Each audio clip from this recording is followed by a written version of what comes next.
Rate அஃபோர்டபுளாக இருக்குது, plus collection நல்லா இருக்குது. கொஞ்சம் குவாலிட்டி கொஞ்சம் நல்லா இருக்குது. அதனால் நீங்கள் எடுக்கும். இப்போ பார்த்துட்டு இருக்க ட்ரெஸ்ஸில் ப்ரைஸ் அஃபோர்டபுள் தான். வேலவன் ஸ்டோர்ஸ், உஸ்மான் ரோட், டி நகர், சென்னை மற்றும் தூத்துக்குடி. இல்லை எவ்வளவு டைம் என்னன்னு தெரியலன்னா திடீர்னு லைட் ஆஃப் ஆகும்ன்ட்டு ஒரு பயம்தான், வேற என்ன.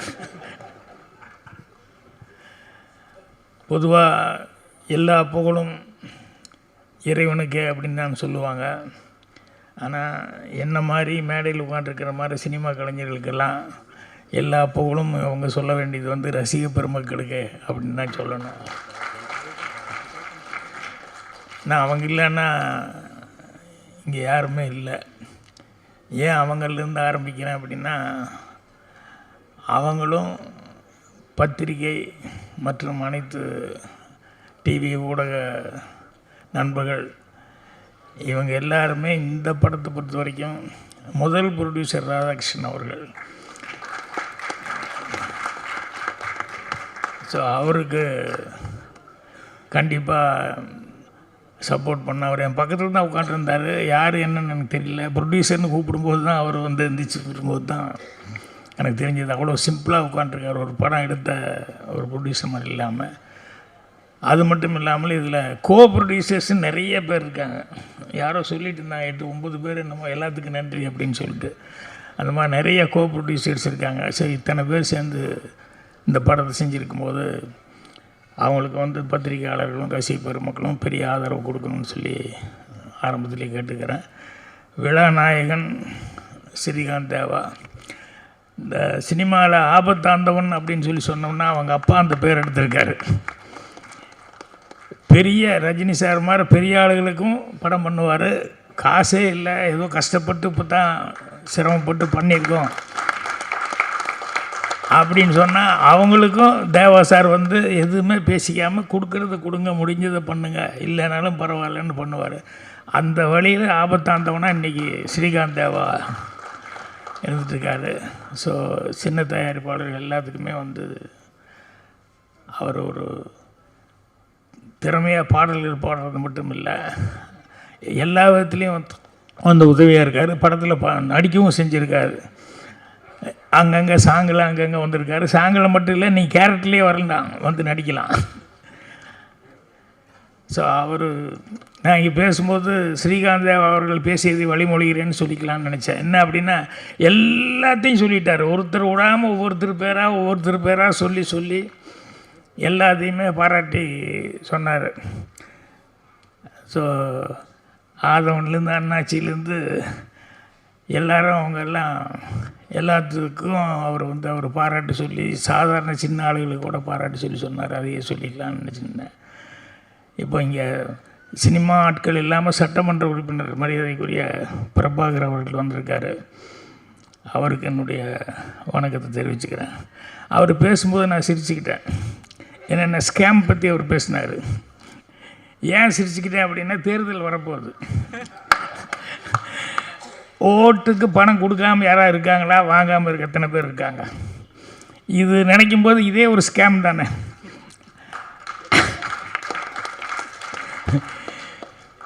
என்னென்னா அதுக்குள்ளே வந்து இப்போ எல்லாருமே வந்து இன்வால்வ் ஆகிட்டோம். அதுலேருந்து யாரும் ஒன்வே மாதிரி உள்ளே வந்து போனதுக்கப்புறம் அதுலேருந்து யாருமே வெளியே போக முடியாத அளவுக்கு இன்றைக்கி மாட்டிக்கிட்டு இருக்காங்க. சரி, அதை பற்றி பேசினோம்னா தேர்தல் நேரத்தில் அதை பற்றி பேசினா ரொம்ப இதாக போகும். அதனால் அதை நான் விட்டுறேன். இந்த ஸ்கேம் அப்படின்னு சொல்லி எல்லாம் பேசிட்டாங்களே, அதுக்கு என்னென்னா, சாதாரண ஆளை விட அதை பண்ணுறவனுக்கு வரி மூளை நிறைய வேணும். சாதாரண ஆளுங்க அதனால் பண்ண முடியறதில்ல. இந்த சுமைக்கா முதல்ல ஆரம்பத்தில் பேசும்போது நல்ல ஒரு வாசகம் சொன்னாப்புல.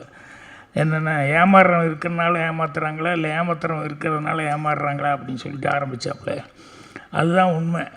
ஏன்னா எல்லோரும் பண்ணுறத வந்து எல்லாருக்கும் வந்து ஈஸியாக பண்ணிட முடியாது. அதுக்குன்னு ஒரு தனி மூளை வேணும்.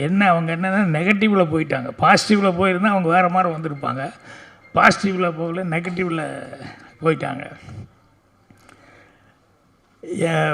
எனக்கு தெரிஞ்சு நான் பாக்கியால் எல்லாம் எழுதும்போது, இப்போ ஏதாவது கேள்வி பதில் எழுதும்போது ஒன்று எழுதினேன். இன்றைக்கி நான் அது வந்து ரொம்ப ரசிப்பேன். என்னென்னா, ஒருத்தன் அப்போ தான் வர்றான் ஆஃபீஸுக்கு, வந்தோடனே ஒரு மேனேஜரை வந்து பார்த்து, வணக்கம், இன்றைக்கி தான் புதுசாக வேலைக்கு சேர்றேன், அப்படியா, நல்லபடியாக பார்த்து செய்ய அப்படின்னாரு. செய்கிறேங்க, எனக்கு ஒரு சின்ன கெட்ட பழக்கம் இருக்குது. என்ன அப்படின்னா, நான் போனால் யாருக்கிட்ட வேணாலும் பெட்டு கட்டி முட்டாளாக்கிடுவேன். அது எனக்கு பெரிய கெட்ட பழக்கம். இப்போ விட்டா உங்களை கூட ஒரு 2 நிமிஷத்தில் முட்டாளாக்கிடுவேன். இப்படி நேருக்கு நேர் சொன்னால் அது கோபம் வருமில்ல, இல்லை என்ன நீ முட்டாளாக்கிடுவியா அப்படிங்கிற மாதிரி ஒரு ஈகோ வந்துடுது. இல்லை நான் முட்டாளாக்கிடுவேன் அப்படின்னு சொன்னால், நான் சும்மா இல்லைங்க, நான் 50 ரூபா, நீங்கள் 100 ரூபா வாங்கிக்கலாம், நான் முட்டாள் ஆக்க முடியலன்னா 100 ரூபா கொடுத்துட்றேன், முட்டாள் ஆக்கிட்டால் நீங்கள் 50 ரூபா கொடுத்தா போதும் அப்படி இப்படின்னு சொல்லி பேசினா அவருக்கு ஒரு ஈகோ வந்துடுச்சு. சரி 100 ரூபாயை நான் பெட்டு கட்டுறேன் அப்படிங்கிற மாதிரி ஏதோ ஒன்று சொல்லி, எப்படி நீ 2 நிமிஷத்தில் என்ன முட்டாளாக்க பார்க்கலாம் அப்படின்னா, உடனே அவன் சொன்னால், சார் உங்கள் வலது பக்கம் தான் தொடையில் ஒரு மச்சம், முன்னாலேயோ பின்னாலேயோ தொடையில் அந்த இடத்துல ஒரு மீன் மச்சம் இருக்குது அப்படின்னா, பணத்தை எடுத்து வை, முதல்ல பணத்தை டேபிளில் எடுத்து வைன்னு சொல்லிட்டு, மீன் மச்சம் உடனே பேண்ட்டை கழட்டிட்டு பாரியா முன்னாலேயும் பாரு பின்னாலேயும் பாருனாரு. தேங்க்ஸுங்கன்னு 100 ரூபா எடுத்து வச்சுட்டான். அப்புறம் உங்களால் எனக்கு 300 ரூபா லாபம் அப்படின்னு. என்ன அப்படின்னா, இல்லை வந்துன்னுமே மேனேஜரை வந்து பேண்ட்டை கழட்டி வைக்கிறேன் நான் அப்படின்னு வெளியே ஒரு 4 பேர்த்துக்கு பண்டையை கட்டிட்டு வந்தேன். இந்த ஜன்னல் வழியாக பார்த்துருக்காங்க பாருங்கள், அதனால் உங்களுக்கு 100 ரூபா தான் எனக்கு செலவு, எனக்கு 300 ரூபா எனக்கு வசூல் அப்படின்னா. இதுக்கு அவன் எவ்வளோ ரூம் போட்டு யோசிச்சிருக்கான். இந்த மாதிரி ஸ்கேம் பண்ணுறது அப்படிங்கிறது வந்து நினச்சி பார்த்தா ஒவ்வொன்றும் ஆச்சரியமாக இருக்கும். இது நம்ம ஊரில் மட்டும் இல்லை, எங்கே வெளியூருக்கு போனால் கூட இதில் வந்து இந்த மாதிரிலாம் பண்ணுறது, டெக்னிக்கலாக ஏமாத்துறதுங்கிறது. ஃபாரின் போயிருக்கிறோம் நான், அப்போ எங்களோட ஆர்டிஸ்ட் இறந்துட்டாங்க, மஞ்சுளா, விஜயகுமார் அவங்க ஒய்ஃப் மஞ்சுளா எங்கள் கூட வந்துருந்தது, பூர்ணிமா எல்லாருமே இருக்கேன். நாங்கள் ஒரு குரூப்பாக ஒரு 6-7 பேர் இருக்கிறோம். ஒரு ஏர்போர்ட்டில் வந்து நின்றுருக்கும்போது என்னமோ ஒன்று இது எடுக்கணும், பாஸ்போர்ட் இதை எடுக்கணும் அப்படின்னு சொல்லும்போது, மஞ்சுளா அவங்களுடைய பேக்கை ஓப்பன் பண்ணி, சூட்கேஸ் இதை ஓப்பன் பண்ணி அதுக்குள்ளே இருந்து அந்த பாஸ்போர்ட் இதை எடுத்தாங்க. எடுத்துகிட்டு பணம்லாம் எடுத்துகிட்டு ரெடி பண்ண, திடீர்னு பார்த்தா பேனம் அப்படின்னு ஒரு சவுண்டு. எல்லோரும் ஷாக் ஆகிட்டோம். பேனம்னு ஒருத்தர் கத்துனா, எல்லோரும் திரும்பி பார்க்குறான். ஒருத்தர் வயசான ஒருத்தர் பேனம் அப்படின்னு சொல்லி, அப்புறம் எல்லாம் கேட்கும்போது பேனம் ஏர்போர்ட்னா, அப்புறம் யாரோ ஒருத்தர் திஸ் சைடு அப்படி இப்படின்னு எல்லாம் காமிச்சான். அப்புறம் நாங்கள்லாம் அந்த சைடுன்னு சொல்லி அவனை பார்த்துட்டு அதுக்கப்புறம் இப்படி திரும்பினா மஞ்சுளா ஐயோ அப்படின்றது என்னென்ன, அவங்க பேக் காணோம். அந்த பேனம்னு சவுண்டு கொடுத்தானே அவனுக்கும் டெக்னிக்கலாக ஒரு அண்டர்ஸ்டாண்டிங்.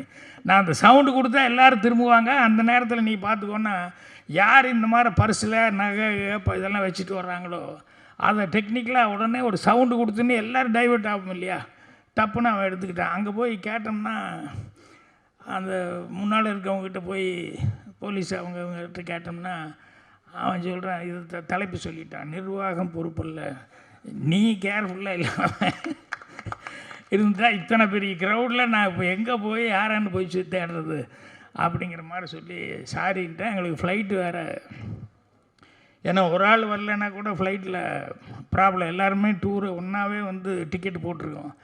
எங்களுக்கு அடுத்த ஊருக்கு போகிறது, அடுத்த ஸ்டேட்டுக்கு போகிறதுக்கு வந்து பெரிய இடைஞ்சலாகி போச்சு. இதே மாதிரி எம்ஜிஆர் அவர்கள் உடம்பு சரியில்லாமல் இருந்தப்போ நான் நியூயார்க் போயிருந்தேன்.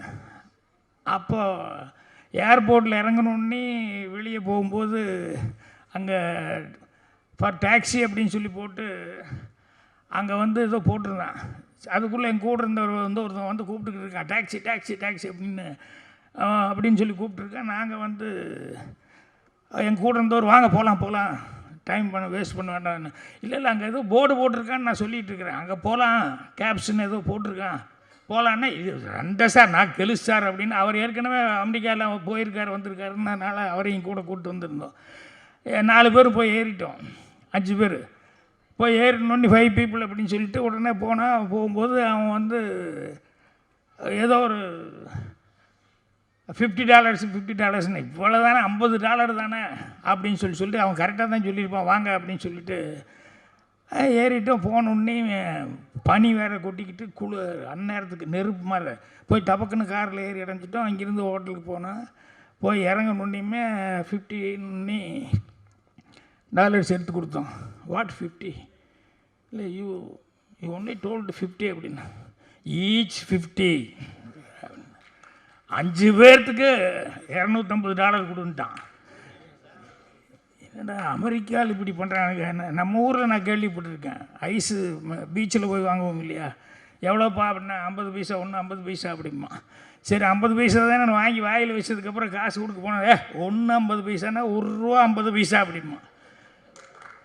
என்னையா இப்படி சொல்கிறா அப்படின்னா, இல்லை ₹1.50. இங்கே பாரியா ஏமாத்துறான்னா உடனே கலப்பலப்பலப்பன்னு ஒரு 5-6 பேர் பக்கத்து கடையிலேருந்து வந்துடுவானுங்க. என்ன பண்ணுறான்னு இதை பார்த்துன்னே பயந்து வேண்டாப்பா காசு கொடுத்துட்றோம் அப்படின்ட்டுருவோம். இந்த மாதிரி இது இங்கே மட்டும் இல்லை, அமெரிக்காவில் கூட இந்த மாதிரிலாம் நடக்குது. அப்படிங்கும்போது நம்ம தான் கேர்ஃபுல்லாக இருக்கணும் அப்படின்னு சொல்லிட்டு இங்கே பேசும்போது சௌதாமணி பேசிகிட்டு இருக்கும்போது அவங்க ரொம்ப நல்லா பேசுனாங்க. அவங்களுக்கு கௌதம் நாராயணன் வந்து அவர் ரொம்ப அக்கறை எடுத்து பேசினார். என்னென்னா சின்ன படம் ஓடணும், அதுக்கு வந்து உங்களுடைய ஆதரவுகள்லாம் கொடுக்கணும் அப்படிங்கிற மாதிரி ரொம்ப சினிமா மேலே ஒரு அக்கறை எடுத்து பேசினார். அவர் சௌதாமணி ரொம்ப சிறப்பாக தமிழில் ரொம்ப அழகாக பேசிக்கிட்டு இருந்தாங்க. அப்புறம் சென்சார் அப்படின்னு சொன்னோடனே எனக்கு ரொம்ப சந்தோஷமாக தான். எனக்கு சென்சார் கொஞ்சம் விவரமாக இந்த மாதிரிலாம் இருக்கிறது கொஞ்சம் நல்லது தான் அப்படின்ட்டு நான் ஒரு படம் தூரில் நின்று போச்சு. சென்சாருக்கு போனேன். சென்சாரில் வந்து ஒரு கட்டு அப்படின்னாங்க. நான் என்னடா கட்டு இதில் ஒரு கட்டுன்னு சொல்கிறாரு அப்படின்னு சொல்லிட்டு என்ன இல்லை ஒரு பாட்டில் வந்து சுலோச்சனா நீங்களும் ஒரு பாட்டில் வந்து பக்கத்தில் ஓடி வந்து நின்னீங்க. நிற்கும்போது அப்படி குதிங்கால் இப்படி டக்குன்னு தூக்குற மாதிரி ஒரு ஷாட் வருது, அதை கட் பண்ணணும். ஏங்க குதிங்கால் தூக்குறதுல என்ன இருக்கு? இல்லை அது கிஸ் பண்ணுற மாதிரி மீனிங் கொடுக்குது அப்படின்னு. கிஸ் பண்ணுறதை காட்ட முடியாது, அதுக்கு தான் அந்த மீனிங் கொடுக்குறதுக்காக அதை வச்சுருக்கிறேன். இது ஏன் ஷாட் இல்லையா, அது தொட்டு சினிமாவில் ரொம்ப நாளாக கொடுத்துட்ருக்காங்க. அதனால் காலை தூக்குறது அந்த டிங்குன்னு அந்த ரிதத்துக்கு தகுந்த மாதிரி அப்படி காலை தூக்குற மாதிரி காமிச்சிருக்கேன். இல்லை அதை நீங்கள் தூக்கணும் கிஸ் பண்ணுற மாதிரி மறுபடியும் அதையே சொல்லிட்டீங்க. எனக்கு வேறு ஒன்றுமே இல்லையா கட் பண்ணுறதுக்கு அப்படின்னா, அவர் கட் பண்ணுறதுக்கு ஒன்றுமே இல்லைங்கிறதுக்காக எவ்வளோ இதாக வந்து இப்படி ஆர்கியூ பண்ணார் அப்படின்னு சொல்லி நினைக்கும்போது எனக்கு ரொம்ப ஆச்சரியமாக இருந்தது. பட் இந்த மாதிரி இவங்கெல்லாம் பேசும்போது தான் தெரியுது, இவங்கெல்லாம் இருந்தாங்கன்னா சினிமா கொஞ்சம் சப்போர்ட்டாக இருக்கும். காரண காரியத்தோடு தான் வைக்கிறாங்க, இதுக்கெல்லாம் ஒரு ரீசன் இருக்கும் அப்படின்னு சொல்லிட்டு. ஸோ அது ஒரு ஆரோக்கியமான ஒரு சமாச்சாரம். இந்த ஸ்கேமெல்லாம் பார்க்கும்போது சினிமாவில் நம்மளும் வந்து ஏதாவது, ஏன்னா பாக்கியாவுக்கு எழுதுறது படிக்கிறதுல வரும் சிலது வந்து நான் ரொம்ப ரசித்து ஒன்று வச்சேன், அது படத்துக்கு வைக்க யூஸ் பண்ண முடியல. ஆனால் படத்தில் வந்து அது வச்சேன்னா வடிவேலுக்காக அந்த காமெடி ஒரு படத்துக்காக யோசித்தேன். என்னென்னா ஒரு ஹோட்டலில் வந்து வடிவேல் அவன் வெளியூர்லேருந்து எங்கேயா வெளியூர் போய் பிழைக்க போகணும்னு சொந்த ஊர் விட்டுட்டு ஒரு பொட்டி தகர பொட்டி எடுத்து துணியெல்லாம் எடுத்து தகர பொட்டியோடு வருவான். வந்தால் ஒரு பிராமணால் கபேன்னு ஒரு ஊரில் புது ஊருக்கு வந்தவன் வந்து பார்க்குறான் பிராமணால் கபே.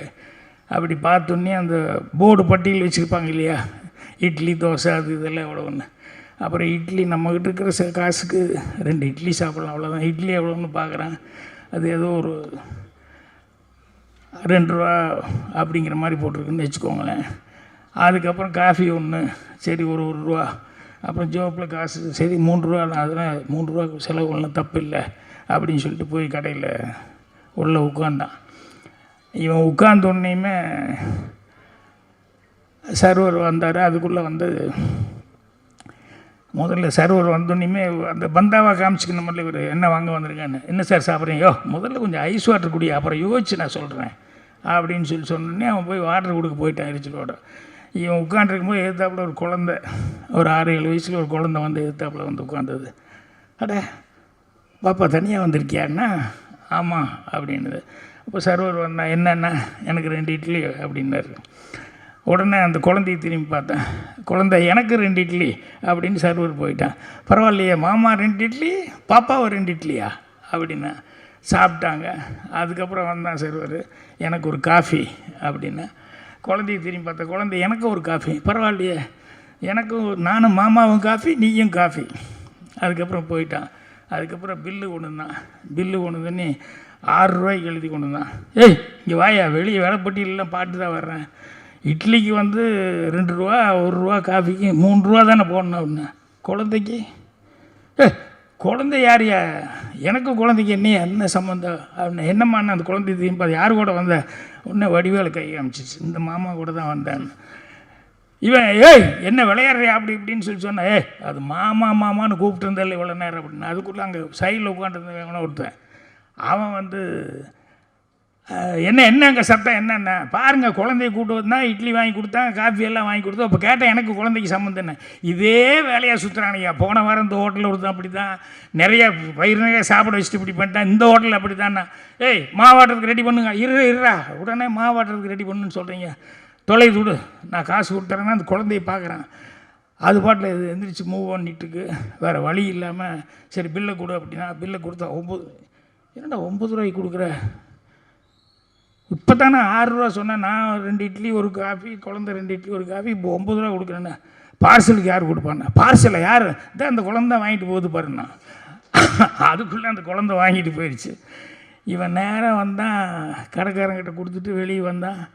அது இப்படியெல்லாம் இருக்காங்களே அப்படின்னு சொல்லிட்டு யோசிச்சுட்டு அப்படியே ஒரு சிகரெட் வாங்கி பற்ற வைக்கும்போது ஏய் அப்படின்னு ஒரு அம்மா கூப்பிடுறாங்க. இந்த குழந்தை தான் பக்கத்தில் நின்றுருக்கு.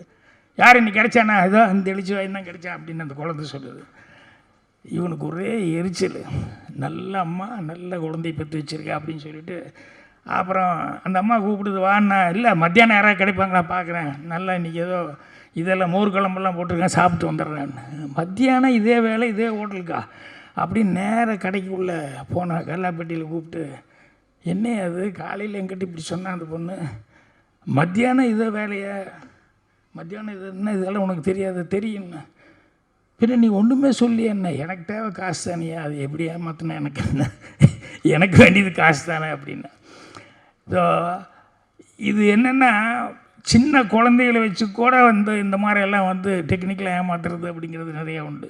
இதே மாதிரி அவன் அடுத்த ஊருக்கு போகிறான். அடுத்த ஊருக்கு போனோம்னா இன்றைக்கி நமக்கு ஹோட்டலுக்கு சரியாக வராது, பேசாமல் டீ கடையில் வந்து நம்ம எதாவது பண்ணிக்குவோம் அப்படின்னு சொல்லிட்டு அந்த டீ கடையில் வந்து போய் உட்காந்தா ஒரு டீ அப்படின்னு சொன்னால் ஒரு வடை வாங்கினேன். டீயும் வடையும் வாங்கி வந்துட்டு முன்னால் பெஞ்சில் உட்காந்தேன். அப்படி பாட்டு சாப்பிட்லான்னு போகும்போது சட்டார்னு ஒரு சைக்கிள் வந்தது, பிரேக் அடிச்சது, நின்னது. டப்புன்னு வடிவேலையே பார்த்துட்டு வந்து வடிவேல்கிட்ட வந்து சார் அந்த டீ கொண்டாங்க அப்படின்னா உடனே டீ கொடுத்தேன். அந்த வடையை கொண்டாங்கன்னா வடை யாரும் செக்கிங் வாங்கி இப்படி பார்த்தான். ஓ செக்கிங் இன்ஸ்பெக்டர் போலுக்கு வடை டீ எல்லாம் கரெக்டாக பார்க்குறான் போலுக்குன்னு.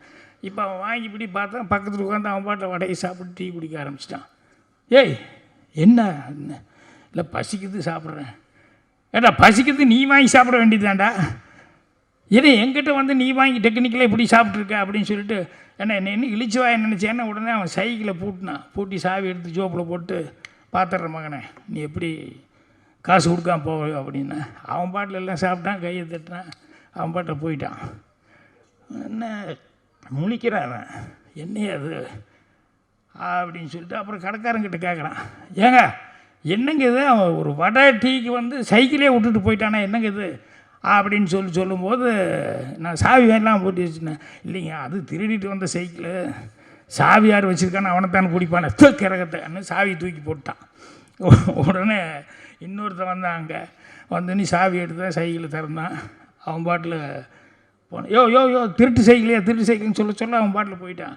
இவன் கடைக்காரங்கிட்ட கேட்குறான், ஏங்க அவன் பாட்டு திருட்டு சைக்கிள்னு சொல்ல போயிட்டே இருக்கான் என்னென்ன. இல்லைங்க முன்னால் வந்தான் விட்டாமா, அவனை இவனு கூப்பிட்டு பாரு 2 பேர் ஒன்றா சைக்கிளில் போகிறாங்க பாருன்னா 2 பேர் ஜோடியாக போயிட்டுருப்பாங்க. இந்த ஊரே சரியில்லையே அப்படின்னு சொல்லிட்டு வடிவேலு அடுத்த ஊருக்கு போவோம் அப்படின்னு.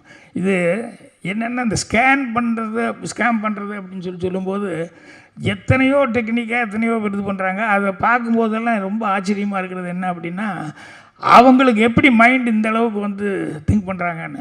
அதில் இன்னொன்று என்னென்னா இவர் கார்த்திக் படம் பண்ணதில் என்ன கதைன்னு சொல்லி கேட்டப்போ அவர் சொன்னது தான் எனக்கு ரொம்ப காமெடியாக இருந்தது. இல்லை சார் ஒருத்தர் ஏமாந்தான் அப்படின்னு. சரி அப்புறம் பார்த்தான் அவன் நம்மளை ஏமாற்றினாங்க, நம்மளும் ஏமாத்த தவிர்த்து வேறு சான்ஸே கிடையாதுன்னு. 2 விதம் இருக்குது, நம்ம ஏமாந்தோம், இன்னொருத்தரை ஏமாறக்கூடாதுன்னு அட்வைஸ் பண்ணி நம்ம கொஞ்சம் கரெக்ட் பண்ணணும் அப்படின்ட்டு. அவர் அதையே கதையை எடுத்துக்கிட்டார். நம்ம ஏமாந்தோம் இதால் எடுப்போம் அப்படிங்கிற மாதிரி வந்து முள்ளால் எடுப்போங்கிற மாதிரி இதுதான் தீமாக வச்சுக்கிட்டேன் அப்படிங்கிற மாதிரி சொல்லி அதை பற்றி ரொம்ப சொல்லிக்கிட்டு என்னென்ன சாப்டரு அப்படிங்கிற மாதிரி எல்லாம் சொன்னார். எனக்கு அப்போவே தெரிஞ்சு போச்சு ரொம்ப இன்ட்ரெஸ்டிங்காக இருக்கும் அப்படிங்கிறது. 2வது என்னென்னா இந்த நடந்த கதைகள் யதார்த்தமாக அதாம்மா அந்த பொண்ணு அசிஸ்டன்ட் கூட இந்த மீனா சொல்லும்போது இதில் எல்லாருமே ஒரு விதத்தில் வந்து ஏமாந்துருக்கோம்னு சொன்னாங்களே. ஸோ நடந்த கதைகள் வந்து அதை வந்து சினிமாவை எடுக்கும்போது டெஃபினட்டாக ஆடியன்ஸுக்கிட்ட ஐடென்டிஃபிகேஷன் இருக்கும். கண்டிப்பாக உங்களுக்கு வந்து அதுக்காகவே உங்களுக்கு வந்து ஜனங்கிட்ட வந்து ஒரு தனி இது கிடைக்கும். நான் எனக்கு சுவர்லா சித்தங்களில் ஃபஸ்ட்டு நான் நடிக்கும்போது எப்படி இருந்தது அந்த மாதிரி தான் உங்களை பார்க்கும்போது அவங்களாம் விஜய் அப்புறம் சிம்பு அதெல்லாம் சொல்லிட்டு இருக்கேன். நான் பாக்யராஜ் மாதிரி தான் உங்களை பார்க்குறேன் நான். அதனால் யதார்த்தமாக சிம்பிளாக ஒன்று எடுத்தீங்க, இதை வந்து ஒரு படமாக பண்ணலாம் அப்படின்னு சொல்லி தைரியமாக பண்ணியிருக்கீங்க. ஸோ அதனால் இது போக போக என்ன அப்படின்னு சொன்னால் இன்னும் உங்களுக்கு வந்து டெவலப் ஆகிறதுக்கு எத்தனையோ இதுகளை வந்து கொடுக்கும். உங்களுக்கு வந்து உங்கள் ஒரு நல்ல டீம் ஒன்று அமைஞ்சிருக்காங்க, எல்லாருமே உங்களுக்கு ரொம்ப ஹெல்ப்பாக இருந்திருக்காங்க. ஸோ ராதாகிருஷ்ணன் அவர்களுக்கு நீங்கள் மரியாதை வாங்கி கொடுக்கணும். அவர் வந்து இன்னும் உங்களை மாதிரி நிறைய பேர்த்துக்கு வந்து அவர் வாய்ப்புகள் கொடுக்கணும் அப்படின்னு சொல்லி கேட்டுக்கிறேன். நன்றி, வணக்கம்.